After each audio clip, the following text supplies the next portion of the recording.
Hi అండి, అందరికీ నమస్కారం. వెల్కమ్ బ్యాక్ టు నా ఊహ ప్రపంచం. అందరు ఎలా ఉన్నారు? బాగున్నారా? కొత్తగా ఎవరైనా ఛానల్ ను చూస్తున్నట్లయితే ప్లీజ్ సబ్స్క్రైబ్ చేసుకుని బెల్ ఐకాన్ ప్రెస్ చేయండి. జగతి వసు డైనింగ్ టేబుల్ మీద ప్రిపేర్ చేసిన వంటలన్నీ సిద్ధం చేస్తూ ఉంటారు కదా. అంతలో దేవయాని వచ్చి, జగతి వస్తారా, వంటలన్నీ ప్రిపేర్ చేసేసారా? రిలాక్స్ అవుదామని అలా పడుకున్నాను, నిద్ర పట్టేసింది, టైమే తెలియలేదు. లేవడంతోటే అమ్మో వంటగదిలో జగతి వస్తారో వంట చేస్తూ ఉంటారు, త్వరగా వెళ్ళి వాళ్ళకి హెల్ప్ చేయాలి అనుకుని హడావుడిగా వచ్చాను. నేను వచ్చేసరికి మీరన్నీ ప్రిపేర్ చేసేసారు అని అంటూ ఉంటుంది దేవయాని. ఆహాహా, ఏమి నటిస్తున్నారు? కావాలని మేమిద్దరం వంట ప్రిపేర్ చేస్తాము అని తెలిసే మీరు ఇప్పటి వరకు రెస్ట్ తీసుకుని వచ్చారని నాకు తెలుసులే. మళ్ళీ పైకి ఏమీ తెలియనట్టు, ఏదో సడన్ గా నిద్ర పట్టేసినట్టు భలే కవరం చేసుకుంటున్నారు. పని దొంగ, అస్సలు ఏ పని చేయడానికి ఒప్పుకోరు కదా, తప్పించుకుంటూనే ఉంటారు. ఎప్పుడూ అంతే. పాపం ధరణి అక్క మీద ఇంటి పని అంతా వేసేసేవారు.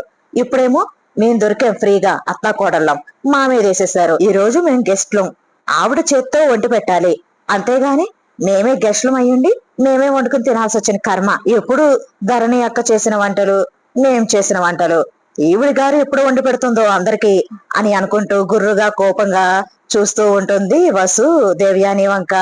పక్కనుండి వసు ఫీలింగ్స్ ని అర్థం చేసుకున్న జగతి, వసు వసు కంట్రోల్ అని అంటూ ఉంటుంది. ఏంటతయ్య కంట్రోలు? ఎంత కోపం వస్తుందో అసలు. ఇవన్నీ బయటకు చెప్పేయాలనుకుంటున్నాను, కానీ మా ఆయన కోసం ఊరుకుంటున్నాను అని అంటూ ఉంటుంది వసు. వసు, నీ ఫీలింగ్స్ అన్ని నాకు అర్థమైనాయి, కానీ కొంచెం ఓపిక పట్టు వసు అని చెప్తూ ఉంటుంది మెల్లగా జగతి. ఓపిక పట్టాను కాబట్టే అన్ని మనసులో అనుకుంటున్నాను అత్తయ్య, లేదంటేనా ముఖం మీదే అడిగి కడిగి పారేసేదాన్ని అని అంటుంది వసు. ఏమని అడుగుతావేంటి అని అంటుంది జగతి. ఏమనా? అందరం కలిసి ఉన్నప్పుడంటే మాకు తప్పేది కాదు, మేము వంట చేసేవాళ్ళం. ఇప్పుడు మీరు మేము సపరేట్ అయ్యాం కదా, ఇప్పుడు మేము గెస్టులుగా వచ్చాం, మీ చేతి వంట మాకు వచ్చి చూపించాలి, కానీ మేమే వండి పెట్టడం ఏంటి అని అడిగేదాన్ని అని అంటుంది వసు మెల్లగా. సర్లే వసు, వదిలేయి, ఆవిడ గురించి తెలిసిందే కదా అని అంటుంది జగతి. వీటన్నిటికీ కారణం మీ అబ్బాయి గారు కదా, మీ అబ్బాయి గారిని అనాలి అని అంటుంది వసు కోపంగా. మధ్యలో నా కొడుకేం చేశాడు, వాడి మీద పడతా అని అంటుంది జగతి. హా, అంతా చేసింది ఆయనే కాబట్టి అని అంటుంది వసు. వసు కోపాన్ని చూసి జగతి ముసుముసుగా నవ్వుతూ, అయితే ఈ రోజు నా కొడుక్కి నక్షత్రాలని చూపించబోతున్నావన్నమాట అని అంటుంది జగతి. ఒక్క నక్షత్రాలనేంటి, నక్షత్ర మండలాన్ని చంద్రమండలాన్ని అన్నిటినీ చూపిస్తాను అని అంటుంది వసు గుర్రుగా. జగతి నవ్వుకుంటూ ఉంటుంది. ఏంటి జగతి, అత్తా కూడా లేవో గుసగుసలాడుతున్నారు అని అంటుంది దేవయాని. ఏమి లేదక్కయ్య, ఈ వంటలన్నీ సరిపోతాయా, ఇంకా ఏమైనా చెయ్యాలా అని అడుగుతుంది వసు అని అంటుంది జగతి కవర్ చేస్తూ. వసు జగతి వంక కోపంగా చూస్తూ ఉంటుంది. జగతి మాత్రం నవ్వుకుంటూ ఉంటుంది. ఓ అవునా, ఏమేం డిషెస్ చేశారు, చూసి చెప్తానుండండి అని డైనింగ్ టేబుల్ దగ్గరికి వస్తూ ఉంటుంది దేవయాని. ఇప్పుడు ఆవిడ ఇవన్నీ చూసిన తర్వాత, ఇవి సరిపోవు, ఇంకా ఒక పెద్ద లిస్ట్ తయారు చేసి అవన్నీ ఇచ్చింది అనుకోండి, అప్పుడేం చేస్తారు అని అంటుంది వసు కోపంగా జగతితో. అప్పుడు మనిద్దరం కలిసి ఆవిడతో చేపించేద్దాం అని అంటుంది జగతి నవ్వుతూ. ఆ మాటకి కోపంగా మాట్లాడుతున్న వసు కూడా నవ్వేస్తుంది జగతి వంక చూస్తూ. దేవయాని డైనింగ్ టేబుల్ దగ్గరికి వచ్చి వంటలన్నిటినీ చూస్తూ, చాలా రకాల వంటలే ప్రిపేర్ చేశారు కదా, ఇవన్నీ సరిపోతాయిలే అని చెప్తూ ఉంటుంది. నాన్న రిషి, శైలేంద్ర, ఏవండి, వంటలన్నీ సిద్ధంగా ఉన్నాయి, త్వరగా వస్తే భోజనాలు చేద్దాం అని పిలుస్తూ ఉంటుంది అందరినీ దేవయాని. చూసారు అత్తయ్య, కష్టపడి నిలబడి వంటలు చేసింది మనము, క్రెడిట్ ఆవిడ తీసేసుకుంటూ అందరినీ భోజనాలకి ఎలా పిలుస్తున్నారు. నేర్చుకోవాలి అత్తయ్య మీరు కూడా. మనం సర్దిన వెంటనే మీరే అందరినీ పిలిచేస్తే సరిపోయేది కదా, ఇప్పుడు ఆవిడే ప్రిపేర్ చేసినట్టు చూడండి ఎలా అందరినీ పిలుస్తున్నారో అని అంటుంది వసు జగతితో. పోనీలే వసు అని అంటుంది జగతి. మీరు ఇలా అన్ని పోనీలే అని వదిలేయబట్టే ఆవిడ మీతో ఆడుకునేది అని అంటుంది వసు. తర్వాత అందరూ కూడా డైనింగ్ టేబుల్ దగ్గరికి చేరుతారు. అందరూ చైర్స్ లో కూర్చొని మాట్లాడుకుంటూ ఉంటారు. వసు అందరికి ప్లేట్స్ పెట్టి వడ్డించడానికి స్టార్ట్ చేస్తూ ఉంటుంది. వస్తారా, నేను వడ్డిస్తానులే అని వసు చేతిలో నుండి గరిటెని తీసుకుంటుంది దేవయాని. పర్వాలేదు మేడం, మీకెందుకు శ్రమ, మీరు అందరితో పాటు కూర్చుని తినండి, నేను వడ్డిస్తాను కదా అని అంటుంది వసు. పర్వాలేదు వస్తారా అని అంటుంది దేవయాని. వసు పక్కనే ఉన్న రిషి వంక కోపంగా చూస్తూ ఉంటుంది. రిషికి ఏం మాట్లాడాలో అర్థం కాక ఏమైంది అన్నట్టు సైగ చేస్తాడు. వంటలన్నీ కష్టపడి మేము చేస్తే వంటలు వడ్డిస్తూ ఈవిడ మాత్రం క్రెడిట్ కొట్టేస్తుందా, నేను ఒప్పుకోను అని వసు కూడా సైగ చేస్తుంది. ఇంకా రిషికి ఏం మాట్లాడాలో అర్థం కాక, పెద్దమ్మ మీరు పెద్దవారు, మీకెందుకు కష్టం, వసు వడ్డిస్తుంది కదా, మీరు కూర్చుని తినండి పెద్దమ్మ, మనందరం కలిసి కూర్చుని భోజనం చేయాలనే కదా పెదనాన్నగారి కోరిక, మరి మీరు వడ్డిస్తే ఎలా చెప్పండి, వసు వడ్డిస్తుందిలే, కూర్చోండి పెద్దమ్మా అని చెప్తూ ఉంటాడు దేవయానికి. ఇంకా రిషి చెప్పేసరికి దేవయాని సరేనన్నా, నువ్వు చెప్పావు కదా, నీ మాట నేను కాదంటానా అంటూ ఫణీంద్ర పక్కన కూర్చుంటుంది.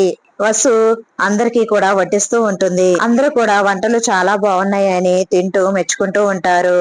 దేవయాని మనం తింటున్నాం సరే, ధరణికి ఏమైనా ఇచ్చారా అని అంటుంది. అబ్బా, కోడలు గురించి ఎంత శ్రద్ధో ఇప్పుడు గుర్తొచ్చినట్టుంది ఇవిడికి అని అనుకుంటూ ఉంటుంది వాసు. హా, ఇచ్చాము అక్కయ్య, జావ చేసి తీసుకువెళ్ళి ఇచ్చాము, ధరణి తాగింది, పడుకుంది కూడా అని చెప్తుంది జగతి. నిజంగా మీకు కోడల మీద అంత శ్రద్ధ ఉంటే మీరు ఇప్పుడు అడుగుతారా, రావడంతోటే అడగాలి కదా అని అంటుంది వసు. ఏంటి వస్తారా, నాకు ధరణి అంటే శ్రద్ధ లేనట్టు బాధ్యత లేనట్టు అంటున్నావు, మీరున్నారు కదా అనే ధైర్యంతో నేను రిలాక్స్ అయ్యాను, లేకపోతే ధరణి కోసం నేను చేయనా ఏంటి అని అంటుంది దేవయాని. మేము ఉన్నాము అని ధైర్యంతోనే ఉన్నాను అన్నారు, మరి ఏమైనా ఇచ్చారా అని ఎందుకు అడిగారు, అంటే మా మీద నమ్మకం లేదు కాబట్టి కదా అంత మాట అన్నారు, మమ్మల్ని అవమానించారు అని అంటుంది వసు.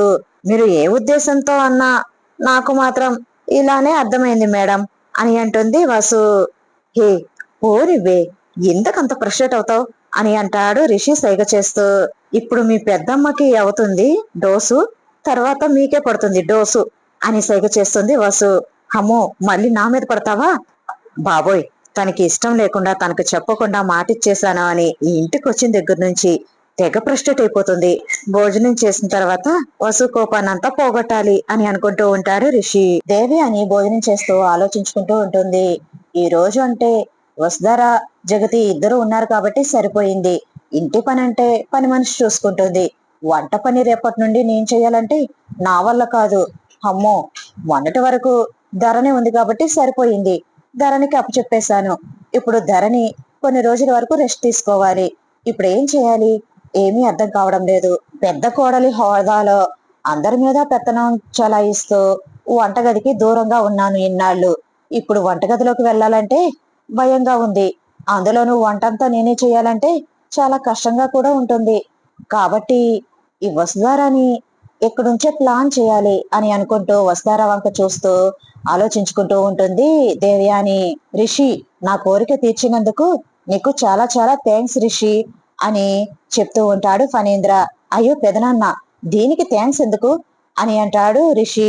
లేదు రిషి, మనం ఇలా మన ఇంట్లో అందరం కలిసి భోజనం చేసి ఎన్నాళ్ళైంది, అందుకే ఈ సంతోషం నీ వల్లే కదా, అందుకే నీకు తప్పకుండా థ్యాంక్స్ చెప్పాలి అని అంటాడు ఫణీంద్ర నవ్వుతూ.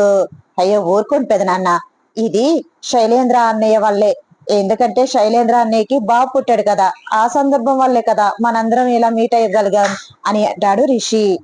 సందర్భం ఏదైనా మీరందరూ కూడా ఇక్కడ ఉండడానికి ఒప్పుకున్నారు, అది చాలా గొప్ప విషయం కదా, అందుకే థ్యాంక్స్ చెప్తున్నాను రిషి అని అంటాడు ఫణీంద్ర. అయ్యో పెదనాన్న, మనకి మధ్య థ్యాంక్స్ లేందుకు, మనందరం ఫ్యామిలీ, మీరు నాకు థ్యాంక్స్ చెప్పి నన్ను పరాయివాణ్ణి చేస్తున్నారు అని అంటాడు రిషి. అయ్యో రిషి, నువ్వు అలా అనుకోకు, నేను కృతజ్ఞతతో ఈ సంతోషానికి నువ్వు కారణమని నా మనసు నిండా అనిపించి చెప్పాను అంతే అని అంటాడు ఫణీంద్ర. రిషి నవ్వుతూ, సర్లేండి పెదనాన్న, నేను అర్థం చేసుకోగలను, కానీ మీరు నాకు ఇంకెప్పుడు థ్యాంక్స్ చెప్పకూడదు అని అంటాడు. ఇదే సమయం అనుకుని దేవయాని, రిషి మీరు ఇంకా కొన్ని రోజులు ఇక్కడే ఉండొచ్చు కదా, ఈ సంతోషం కొన్ని రోజులు ఇలానే ఉంటే బాగుండు అనిపిస్తుంది అని అంటూ ఉంటుంది దేవయాని. పెద్దమ్మ అది అంటూ వసు ముఖం వంక చూస్తాడు రిషి. వసు కోపంగా చూస్తూ ఉంటుంది రిషి వంక. ఒక్క రోజుకి ఇంత ఫ్రస్ట్రేట్ అవుతుంది, ఇంకా కొన్ని రోజులు అంటే భద్రకాళి అయిపోతుందేమో అని నవ్వుకుంటూ మనసులోని రిషి, లేదు పెద్దమ్మ, కాలేజ్ లో చాలా వర్క్స్ ఉన్నాయి అని అంటాడు. సరే రిషి, మీరు కాలేజ్కి వెళ్ళండి, వసుధారాని ఉంచండి, వసుధార ఉంటే ధరణి కూడా కొంచెం తోడుగా ఉంటుంది కదా అని అంటుంది దేవయాని. ఇంకా అర్థమైంది ఈవిడ ప్లాను. నన్ను ఈ ఇంటికి వంట మనిషిని చేయాలని ఫిక్స్ అయినట్టుంది. అందుకే ఇలా మాట్లాడుతుంది అనుకుంటూ వసు రిషి వంక చూస్తూ ఉంటుంది. రిషి ఏం సమాధానం చెప్తాడా అని. అంతలో ఫణీంద్ర, ఏం మాట్లాడుతున్నావు దేవి అని. వసుధారా ఇద్దరు కవల పిల్లల్ని చూసుకోవాలి. తను ఫుల్ బిజీగా ఉంటుంది. అటు కాలేజ్ వర్క్స్ చూసుకోవాలి. తనని ఇక్కడ ఉండమంటే ఎలా కుదురుతుంది అని అంటూ ఉంటాడు. అమ్మయ్య, పెదమామయ్య గారు అర్థం చేసుకున్నారు. కానీ మా ఆయన గారు ఏం సమాధానం చెప్తారో పెద్దమ్మ గారికి చూడాలి అని వసు రిషి వంక చూస్తూ ఉంటుంది. రిషి వసు వంక చూస్తూ, ఇప్పుడు నేను ఇచ్చే సమాధానం వింటే దిమ్మ తిరిగి మైండ్ బ్లాక్ అవుతుంది వసుకి అని అనుకుంటూ ఉంటాడు. ఏంటి అలా చూస్తున్నారు ఈయన? కొంపదీసి ఈ ఇంటికి నన్ను వంట మనిషిని చేసేసేలా ఉన్నారా ఏంటి అని అనుకుంటూ ఉంటుంది వసు. వీడియో నచ్చితే లైక్ చేయండి ఫ్రెండ్స్. మన ఛానల్ ని ఫస్ట్ టైం చూస్తున్న వాళ్ళైతే సబ్స్క్రైబ్ చేసుకోండి. లైక్ చేయండి, షేర్ చేయండి, కామెంట్ చేయండి మీ అభిప్రాయాన్ని. Thanks for watching.